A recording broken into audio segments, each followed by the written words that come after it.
I'm Aaron Sagers, and this is Talking Strange.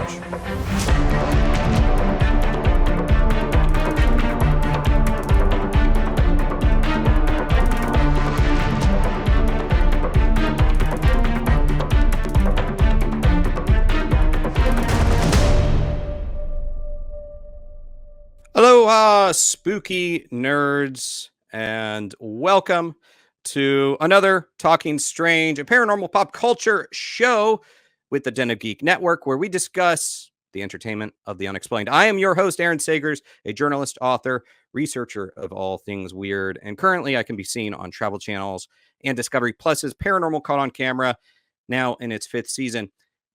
But we are here to talk about a different level of paranormal, the hit show Ghosts. It airs on CBS Thursdays at 9 p.m., 8 Central, and it streams on Paramount Plus.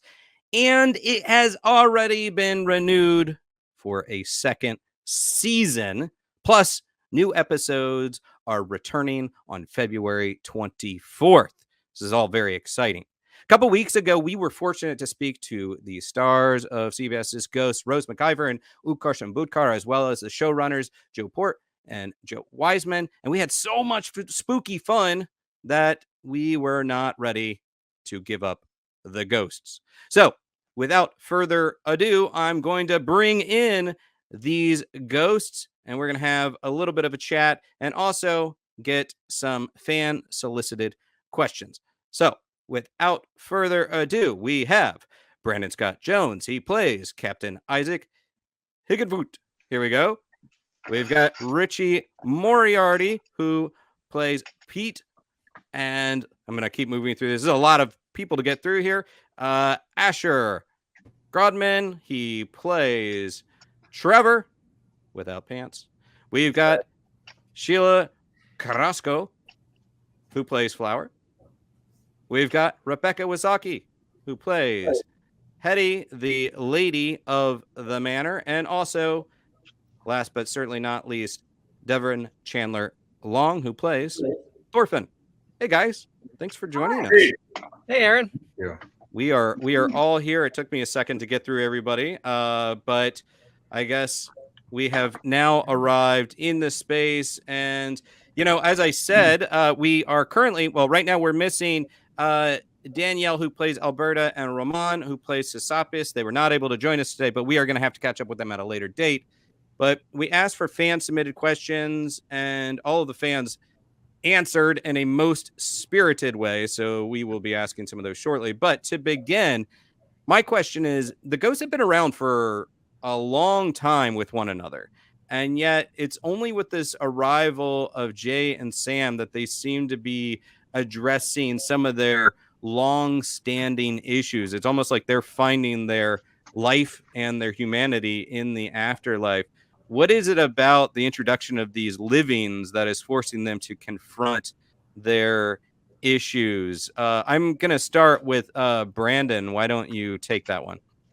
I think what it is about the livings is, one, at the end of the pilot, one of them actually has a supernatural almost accident that allows them to see us. And so for the first time, we in hundreds of years, for some of us, we are actually able to be seen, and we're actually able to affect the outside world around us. And so I think we're really trying to seize the day. We have no idea what day that is, because we've all gone insane living for hundreds of years in that house. But we know today is now, and we are going to try to make the most of it. And I think there really is this. I mean, whenever you're dealing with ghosts, I think it's interesting to talk about unfinished business and the reason you haven't passed on.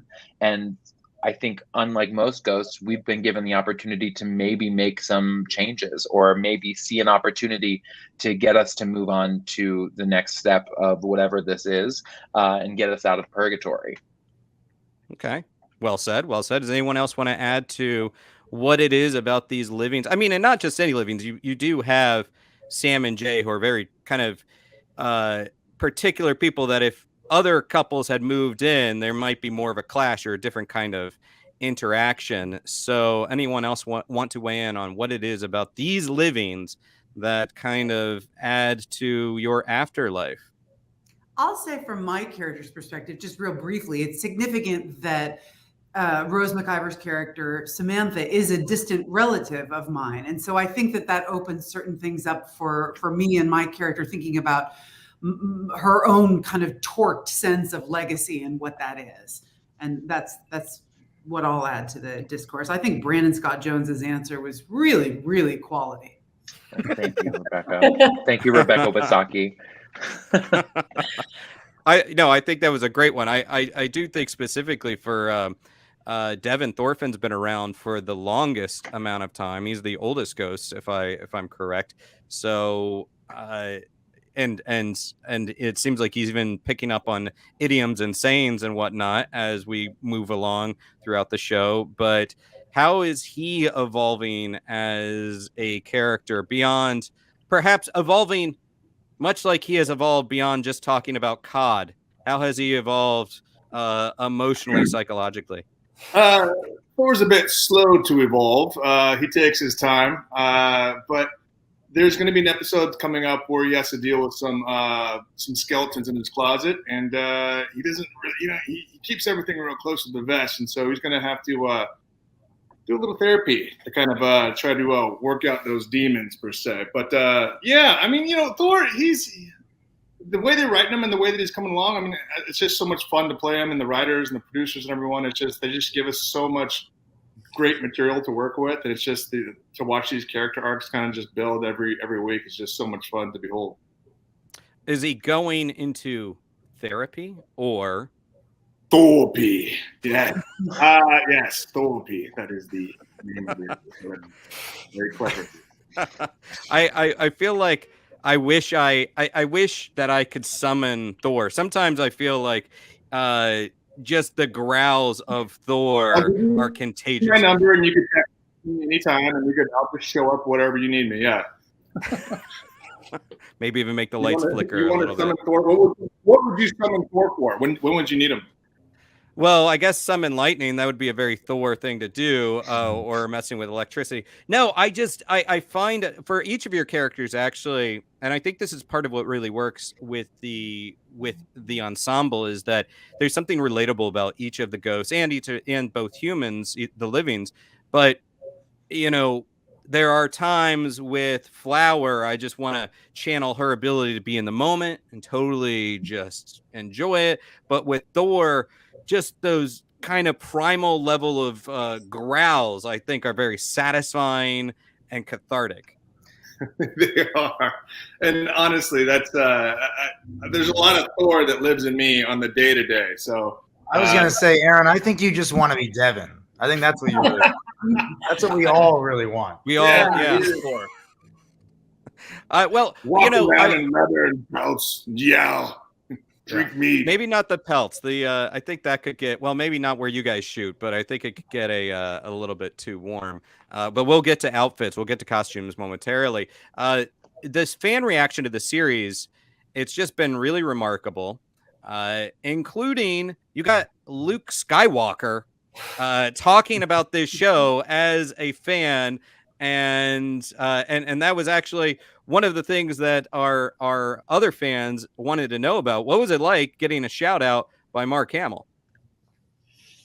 It was crazy. I mean, Mark very graciously wrote a tweet about the show in general and how much he was enjoying it. And then as we all got word of this, we were all freaking out individually and on our group text thread, like, what's happening? Luke Skywalker loves the show. But then he individually shouted all of us out and what he loved about each character individually and our performances individually. I mean, it was like we were joking. We were like, has he been paid by somebody? Like, is CBS giving this man $1 million to give us all huge props? It was incredible. It was so cool. Like, what a cool thing to have a hero from growing up love the thing you're working on. Yeah. I don't want to weigh in on getting a shout out by Mark Hamill, Luke Skywalker, who's also just one of the nicest guy on social media, period. Somehow on Twitter, he has managed to be a bright spot. Totally. Yeah, no, it was wild. I think he got so specific with all of his compliments that it proved that he actually does watch the show. So that made us feel a little better. Like, oh, wow, this is really genuine. But he's also he's so funny, and I loved his arc on What We Do in the Shadows recently, and I've just always been a fan, and so just to have someone of his caliber and kindness shout out to us was really, really nice. And dare I say, one of my favorite Jokers of all time. Like, I think his voice as the Joker is the best. The best. I think that's a very fair assessment. Yeah, I mean, I'm with you on that one. Yeah. So, and I think he did a guest appearance on Vikings, or maybe that may have been another show. But I was gonna say, once Thor sees that episode, he's gonna have a real freak out. Sheila, let me stick with you for a moment. What is in store for Flower? We've obviously seen a lot of her easygoing attitude, and the Joes mentioned there might be something in store with her free love that we'll get to learn a little bit about. But she does show a little bit of an aggressive side coming up soon. Or she does, yeah. Flower's one of those people where she's loving and kind and so accepting of everyone until like there's just a line that you cross. And I think it's really interesting to explore what those really specific things are for her and what she takes personally, because she's so good at letting most things go or just being oblivious to them happening. But I think we're going to find out a little bit of some of her issues with intimacy, and maybe that she actually has some trouble weirdly connecting with people, even though she's such a lover. And I think we're going to find out a little bit of more of her history, like more about, I don't want to give anything away, but more about what matters to her. Yeah. Well, and there's this interesting dynamic of Richie and Flower with an assist by Hetty as well. So Richie, what's Pete's interaction looking like with Flower coming up? Pete's in this really interesting position where he still has some overlap with life experience with Jay and Sam because he died in the 80s. So Jay is like familiar with some of the references that Pete knows and loves, especially from the basketball world. Pete is a big basketball fan. And when he discovers that Jay is a fan, he's very excited that they can like watch games together, while communicating through Sam. And yeah, we also learned that Flower may also have an interest in basketball, which Pete was formerly unaware of. There we go. He said it. Yeah. I don't know. I was thinking I couldn't say that. Sue me, CBS. Rebecca, you're part of this as well, though. Well, and offer an assist, if you may. I see what you did there. Thank you. I worked hard on that one. Is nothing if not a sportswoman. I'll say too, and I hadn't thought about this till now. It's also interesting too because we think of Pete as being such a voice of kindness and fairness and light, and yet his position when it comes to Flower and sports is one that maybe betrays a little bit of a disparity in perception of the sexes and gender roles of the 80s. Would you say that's true, Rich? Absolutely. Yeah. And I think it blows Flower's mind that with all the work that she was a part of in the 60s, that someone in the 80s could still be sexist. And it's also so sad to think of it that way. But it was really nice to have that moment with Hetty where we connect about speaking up and standing up for yourself, and that even people like Pete just need to be reminded of that, and people still need to be reminded of that. So I love those moments between Hetty and Flower because they're two people that really have no right to be in the same room together ever, right? They so profoundly don't speak the same language, and yet they're still kind of drawn to each other. And I love the way Flower continues to persist in coming to Hetty for advice. So she will win her over. Yeah. And that's kind of what I meant earlier as well, but it's fascinating to me that these characters have been occupying the same space for so long and yet may not have actually been operating as friends, sort of reluctant roommates. But it's only now with the introduction of the livings that they're developing these friendships, these bonds that really we didn't necessarily get the hint of before. I think that that's really interesting. And and we also have the interest in outfits here, and I'm gonna bring up a question from two of our fans about who gets outfit jealousy from whom, and do any of your outfits itch? And Asher, I'm gonna hold you for the last for that one. Okay. but who wants to? I mean, Brandon, Rebecca, I feel like you might have the most to say about this, but who wants to begin on that? Yeah, I'll say that the outfit jealousy, I get it from Richie's character, from Pete, simply because we were having conversation outside of our trailers one day, and he was like, "Yeah, it takes me like 3 minutes to get out of my costume," and I was like, "What?" And so with me, it's a much more complex process. Just going to the bathroom, there's a lot of buttons, and they're practical buttons. They're not just decorative. So I definitely get outfit jealousy from Richie. And does my costume itch? I will say, when it's hot, you bet it does. It absolutely itches, and it gets sweaty, and it's essentially just one of the it's a material that you're familiar with until you're put into an uncomfortable situation where you don't understand how it exists, where you're like, I can't believe our soldiers used, because this is like our costume designer did an incredible job, did an absolutely amazing period work, made it true to form, everything like that, unbelievable, bonsoir. But I will say that if I was a soldier in that era, which I'm playing, I would have died on the battlefield immediately in the middle of July in Virginia or something like that. You know, I remember as a kid going to like Williamsburg, Virginia to like walk around Colonial Williamsburg with my family and being like, I am going to pass away in front of my parents at age 10. And you were wearing cotton then. And I was wearing cotton. Actually, yeah, I was wearing full cotton. So it was unbelievable to me that this was what America was like, yeah, let's fight in this. Hey, it's convenient when you're in New England during the winter, maybe just not or Montreal. Tell you, Aaron, I was miserable in the heat, love it in the cold, and it gets freaking cold in Montreal, and I was warm. There was like 1 or 2 days where I was outside and everyone was like bundled up, and I was like, oh, I guess it's cold. And again, we'll hold Asher for that one. But Rebecca, Devan, do you have any thoughts about how comfortable are those outfits that you each wear? I think Rebecca's got the worst. You're miserable. You have a corset, right, Rebecca? Interesting pronunciation. Yes. I just couldn't finish my sentence. That's all. Do I seem miserable? I love my costume. It really helps me become this character.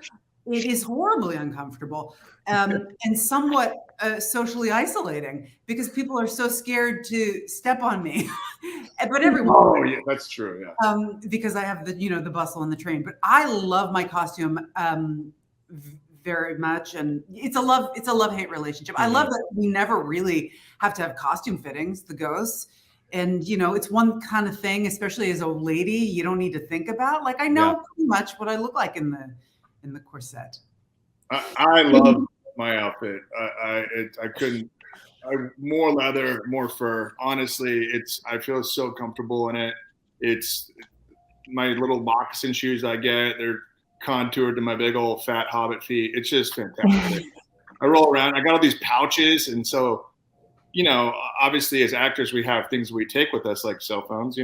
So I get to have like little things. I got a little fanny pack. I got all kinds of stuff on me, and everyone else, they can't put any things in their pockets. So that's my one complaint with how gigantic my costume is and how many furrows and things in place. I don't have a single pocket. Yeah, I can fit under it. That's kind of her thing. I think we've waited long enough. Asher, we have to hear about your outfit because your costume is somewhat revealing, but also the Joes said this is the question that they get the most on social media. Everybody wants to know about Trevor's trousers. Take it away. Talk to us about how much you like your outfit and what's in store for, lack of, and what's in store for Trevor. What's in store for Trevor? Well, we're going to get the official dive. The origin story of the trousers is on its way. I don't think I can say when it's going to happen. I think it's. I'll say this. I'll say it's going to be after Purim and before Passover. I can say that. Okay. But I really like my costume. So Lent. For Lent. I really like my costume. Even in the blizzardy, wintry Montreal cold, I get to have fun with different pants that I wear. Different sport, they put things on me to keep me warm so I don't freeze, which is very nice. The thing though is in the summer with the bugs. That's the thing. And Montreal bugs don't listen to bug spray. They just go, and then it's not a pretty picture. This should be talked about more, actually. The bugs in Montreal. Oh yeah, they're awful. What are you guys talking about? I did not think they were bad either. What? No, I Not know me what? at all. Richie and I are tasty, which clearly you're not. So I am very tasty in California. I get eaten by mosquitoes like crazy.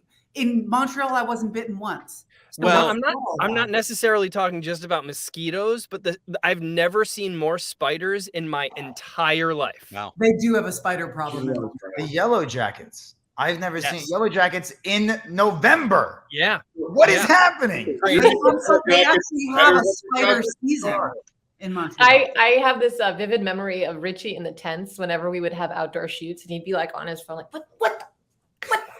Yeah. Go and zip it.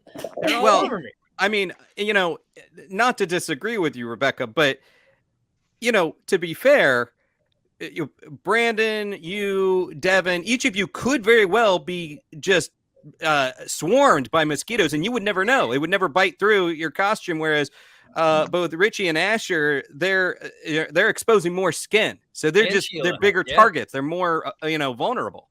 Solid you, point, Aaron. Aaron. Thank you. However, Yeah. this also happens in real life as well. I think that there's some interesting thing that someone in your community should be investigating regarding the dietary habits of Canadian mosquitoes. Yeah. I also just covered myself in DEET, which is probably not a good thing to do. No. No, that would be a very unflower thing to do. Very Sheila, unflower. I think. Seriously. Yeah.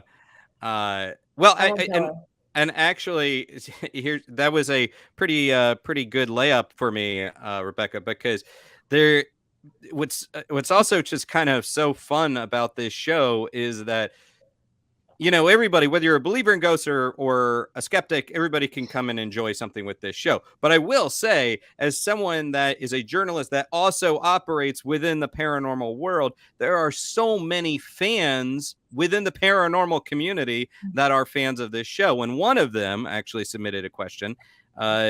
His name is Shane Pittman. He is from the show Holzer Files on Travel Channel. Loves the show. Have any of you had a paranormal experience? I feel like you're getting this question a lot, but when it comes from a bona fide ghost hunter such as Shane, I have to ask it. Anyone have an experience they want to share? Devan. Dev, hit it up. Hey, man. When we first got up there in July, everyone, you get to choose where you live. And so I chose this place in Old Town Montreal. And the building was from like the 1800s, and a lot of characters, really cool, a lot of exposed brick. And, the first 2 weeks were really rough in this place. The first night, there's like an old antique guitar that was like hanging on the walls like an ornament, and the guitar string popped off at 4 a.m. And I was like, what?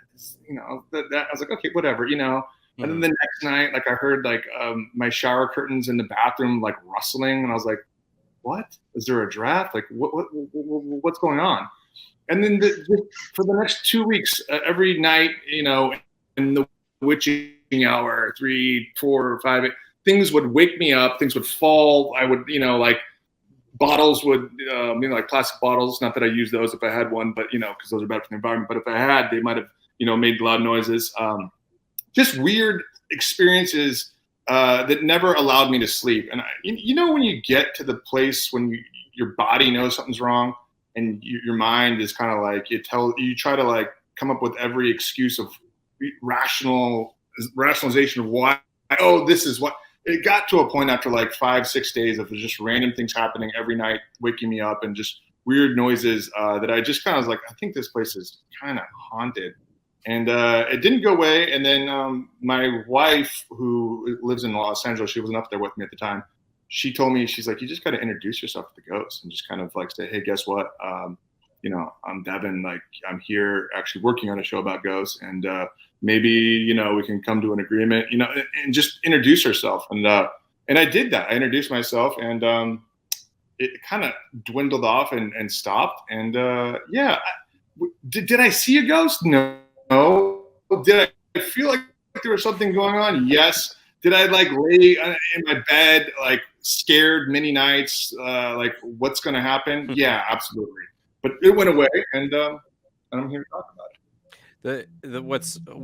What I love about that response is that I'm sure Rose and Ukarsh have already heard that story, but when I was doing the interview with them and I asked, would you believe your spouse if they or partner or whatever if they told you they saw ghosts, they were talking about it, but then they automatically leapt to you and said Devan would totally believe his wife, and then ask if the ghost was hungry and if it's doing keto.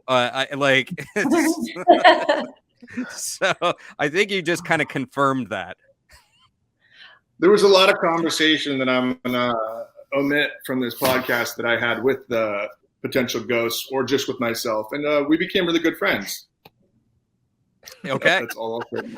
You have to establish boundaries, I think. I have a cool ghost story that I'll toss in for this one. I have never had an experience in my life, but apparently in the state of New Jersey, there is a book that catalogs like 10 haunted houses. Mm-hmm. And one of them I grew up in.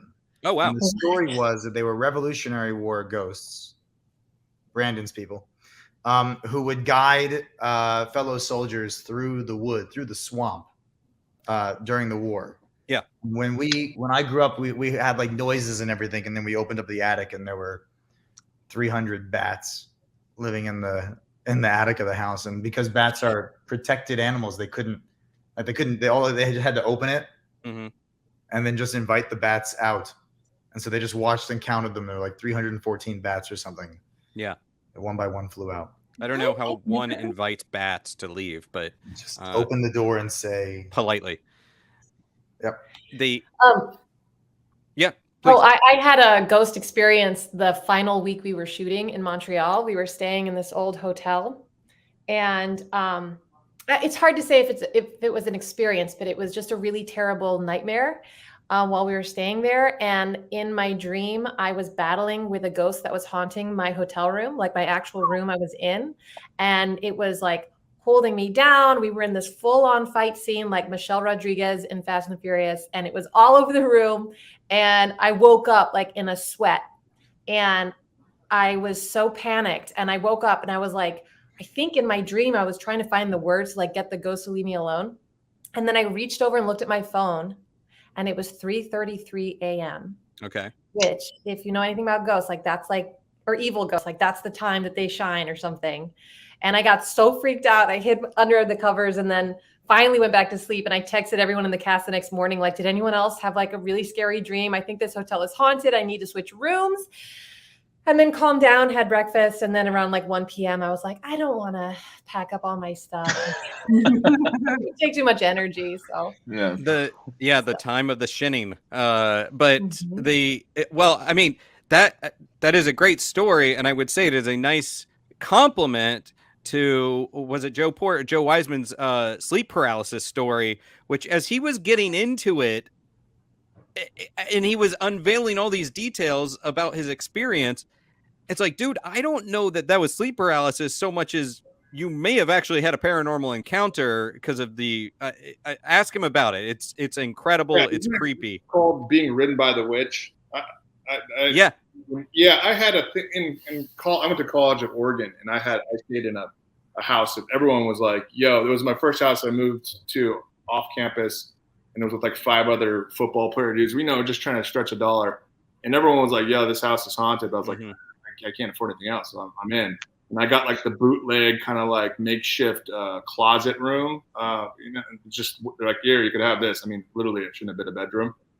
And I stayed there, and within the first few days, like like I had a thing where I woke up and like my sheets were off me, and they were on me when I went to bed, and I couldn't move. And I had like an old CD player thing that like didn't have a remote. Like you had to like physically turn it on and off, and it had turned on later after this experience. Like I couldn't wait. Then I got up. I was like, what was that? And then I kind of drifted back to sleep, and then my CD player turned on. It was Journey, of course. So Don't Stop Believing. And it was a great song, but not at that hour. And just, and I was like really freaked out by that. And then I looked into it, and I guess Ridden by the Witch, is that what they call that? Or Yeah, there's that old hag syndrome. It's there's a lot of different names for it. And what's fascinating about it is that pretty much every culture reports some version of it. Now you could just say it's sleep paralysis, but what I find so fascinating about sleep paralysis is that scientifically we have a theory about what's happening, but and maybe why, but science has yet to really explain precisely what's going on. So it does remain a bit of a medical mystery and anomaly. So I find the notion of it quite creepy, but let's go back to another fan question, or otherwise I'm going to just ask you all sorts of paranormal questions. One of our people, one of our fans wants to know, Nicole wants to know, what time period would you like to meet other ghosts from? I mean, you guys pretty much run a good gamut, but there are some gaps of decades and centuries. Any that you'd like to meet? Richie, I haven't heard from you for a few minutes. Why don't you chime in? I feel like Pete would always be thirsty for more 1980s ghosts. Like Pete really gets off on, making references from TV and basketball and having that be echoed back at him. So I feel like Pete especially would love just more 1980s references about the house. Sheila, how about you? Would Flower just want more hippie ghosts, commune ghosts to hang out with, or what would she want? What would you want? Absolutely. I think she'd want more hippies, and she'd like to form her own cult and just like have more of her speaking her language around her. A ghost cult is a whole other level. I would watch that. Asher. I didn't know that Flower was trying to form her own cult the whole time. I didn't realize. Just keeps getting distracted. Yeah. I mean, look, Trevor is going to say the time doesn't matter as long as you're hot. Come on down. Which is not the best for storytelling, but that would be Trevor's answer. I don't know. I would want, like, so is the idea that it would be something that is not represented in the cast? Well, no, it could be represented in the case. You take it any way you want. I mean, Nicole asked the question, so Nicholas, sorry. I don't think we have. I don't know, something from maybe like the early 1800s or something. Like that's me getting historical and wondering, like, ooh, what's the point of view of that person? I like that you're actually putting thought into this. I'm trying to. It's very hard. Yeah, you could just go super soundbitey, and I don't know. I don't have a. Well, we can come back to you, Rebecca. Well, I think that's interesting that earlier in the 19th century period, perhaps when Woodstone Mansion was actually built. I think there's also, I am always going to want to see more female, perspectives. And I think, in thinking and talking to Danielle Pinnock, who plays Alberta, about that whole suffragette storyline and women voting and feeling empowered to have a voice and all that stuff, which Hetty struggles with mightily. The beginning of the women's suffragette movement actually kind of began in Hetty's time period in that late 19th century period. Yet she's clearly in life was very much opposed to it. I would like to see more of where civil rights and where female empowerment kind of happened. There's an interesting window of time between when Alberta died and when Flower died. That, I mean, I would love to see the Rosie the Riveter. I would love to see how the house was impacted during World War II and, you know, in the civil rights movement. And I think that there's so many things about our show that are so fun and delightful and silly and comedic. And then there's an underbelly kind of in every show of things that really resonate. And, you know, our showrunners are taking really seriously taking a look at these often very fraught periods in American history. I think they're doing it responsibly and also with a light touch. So, boy, I really rambled there. No, No, but I have a follow-up question to that as well, is that, you know, we have this episode coming up where we learn a little bit more about Roman's Sass character, and having seen the episode, I will say that it's something the show does really well. It's poignant, it's heartfelt, and then we also we get a lot of character development out of that. So, Rebecca, can you kind of speak to that as well, and how that episode kind of plays into what you were just saying?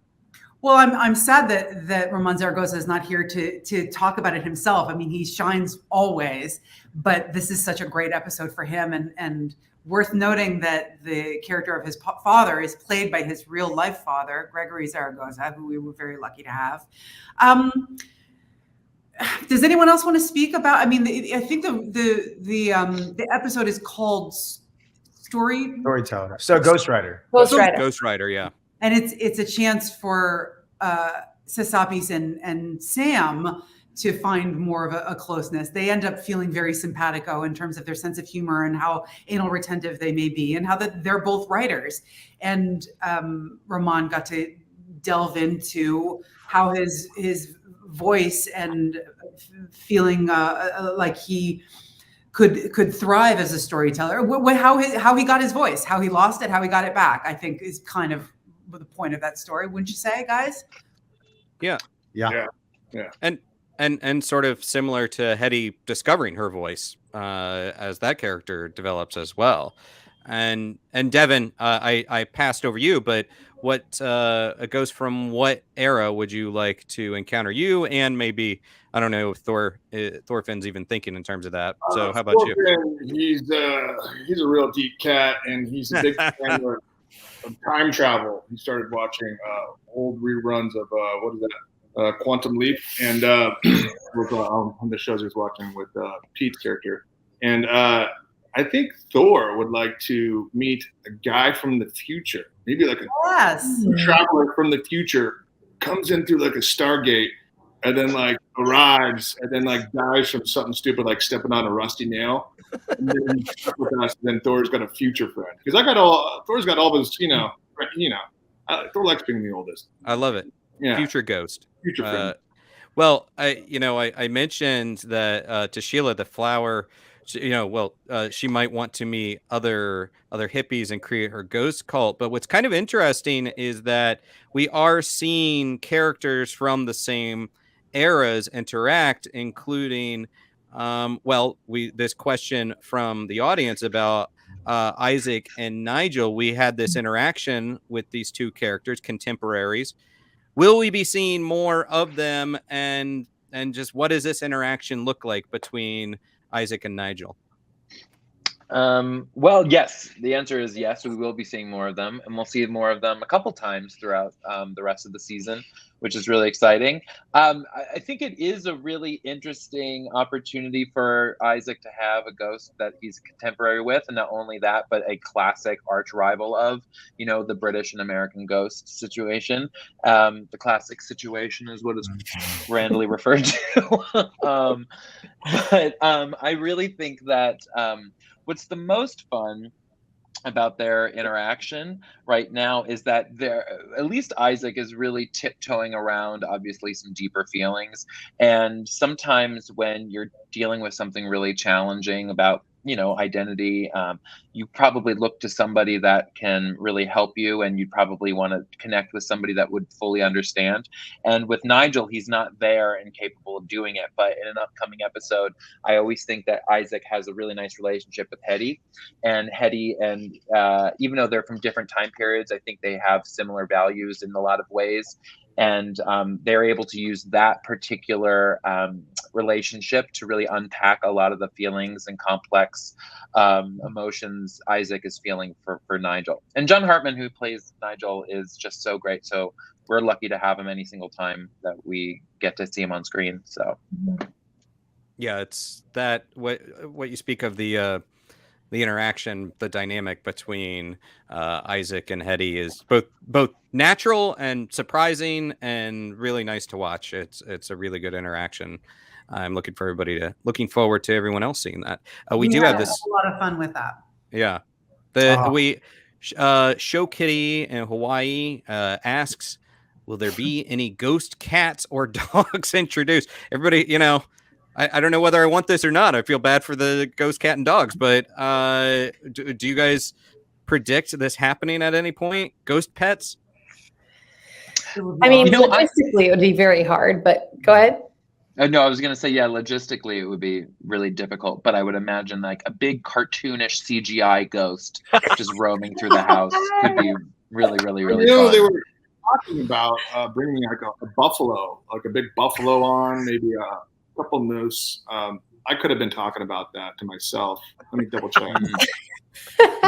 Well, not a ghost cat, but there is we know that there is a ghost in the attic that we have not yet met. Her name is Odessa, and the Joes teased out. She is a peacock. Wrong network. What can we tease about Odessa and the I guess prom that's going to be taking place that the Joes told me about earlier? Anyone want to weigh in on that? Are we allowed to speak about the opening of that episode? I mean, because there's some I won't get specific, but there's some classic kind of. Yes, you are. The answer is yes. You may. Oh. You may.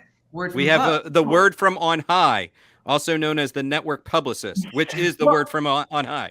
Okay, we're being watched, basically, is what you're saying. There's I want someone else to tell this story because the opening is just so juicy and classic in terms, and I think at this point in the season, you're just so ready to see this kind of tip of the hat to classic horror kind of tropes. So someone take that ball and tell about it because it's so fun. I found it delicious. What is the opening to the show? Wait, that's how we do it. I can't answer this for you guys. I don't know. I've just remembered. No, it's like this. Yeah, the open. It's almost it'll be like a very unique cold open to our show because it'll be almost like it's another time period joining our show, and it's isolated in a way that you're almost watching like a little mini movie. And it's as Rebecca said, it's like the most classic tip to actual horror that we've had in the show. And Odessa Azion, who's I think I'm pronouncing that right, she's a guest starring, and she's so freaking funny, and she's so good, and she plays this character who's a real classic 80s teen. I'm allowed to say all this stuff, and I don't know why I felt like the need to reconfirm that, but she's hilarious, and it's just we're gonna be able to have that energy that plays with all of our characters who are tired and going crazy, and she just pops in and out. She's gonna be so fun, and I really am excited for that episode. She has a crush on someone. She has a crush on one of the ghosts. I'm not going to say who, but she has a crush on one of the ghosts, and so she absolutely does. Yeah, she's great. Her character really brings in a new dynamic to the group of ghosts as well that I think we didn't even know we needed. It was really fun to play scenes with her. Yeah. But what I'm really excited about too is that this episode digs in a little bit into some of Sam's backstory. Yeah. And something that she's kind of always struggled with. So Rose McIver is obviously, she's such a wonderful Sam for us and always so grounded in all of these scenes, but she's also a really gifted physical comedian, and she gets to do some really fun stuff in this episode. I'm really excited about it. She does. Yeah, there's an excellent flashback for Rose in, that I think the fans are going to really enjoy. Which I think is the only flashback we've had with Rose. So she gets one too. Yeah, exactly. Oh, that's There's great. also a scene in this episode. It's Akarsh, Rose, and myself, and Rose is doing something physically like you speak to her physical comedy that made me laugh so hard. I was dying laughing, and I cannot wait to see it cut together. It was so funny, and I'm really looking forward to seeing it. Richie, I'm sorry, that scene has been cut entirely. Great. That's perfect. Well, I think we're winding down on time. So first off, let me ask, if you had a haunted B&B, would you publicize it as haunted, and should Sam and Jay? I'll go across the board. Sheila. Yes, I think so. I think there's a lot of people out there that want to connect with spirits and ghosts, and it would just be a really fun way to earn some cash. Okay, Brandon. With this group of ghosts, I wouldn't publicize it. But we're too punch drunk as a crew. But I do think it would be good for business if they were to try. Okay, Richie. Yeah, you got to. Okay, Rebecca. Well, isn't there a whole, like, don't people get MBAs or whatnot in targeted marketing? I mean, there's certain people that for whom this would be a tremendous draw. And then there's others that's what we need on the show, is a marketer for the B&B. I mean, people pay big money for it. I mean, ghosts are good for business. They pay for the room with the boo. Asher. Listen, as a business expert, obviously the answer is yes. Devan. Yeah, I mean, I think how do you go about doing it? You just come out in front, or do you let people come, have experiences, and then tell people, get a lot of buzz, and then relabel? Like, how do you transition the market? You just come out and say, hey, it's haunted, take us at face value. Or do you get some, like, grassroots movement going? Like, people are like, what's going on here? Don't go here. Don't go here. And they're like, yeah, you're right. Well, they could publicize it as, yes, but they're all very friendly ghosts. And we don't like the idea because it brings too many people to the inn. And so we decide that we're going to have to be very mean ghosts for an episode, but we just can't keep it up. We can't keep up with that. Joe, Rebecca's got an idea. Rebecca has an idea, Joe. Other Joe? Yeah, it's really good. Really good. I mean, I like it. You could really have like multiple honeymoon suites, except stay with the Viking ghost, stay with the pantsless ghost, stay with the Brandon just had an idea. Big idea. No, I was gonna say what an interesting idea that they choose to like theme the rooms around the ghosts that live there. Right, so when Aaron says it, you like the idea? Yes, Rebecca. He's just catering to the journalist. It's a classic move. Classic. It's like saying, great question, Aaron. We almost got through an interview without Aaron. Rebecca and Brandon fighting. Exactly. Well, you should stop instigating. We are over time, but I want to ask one more question. Final question.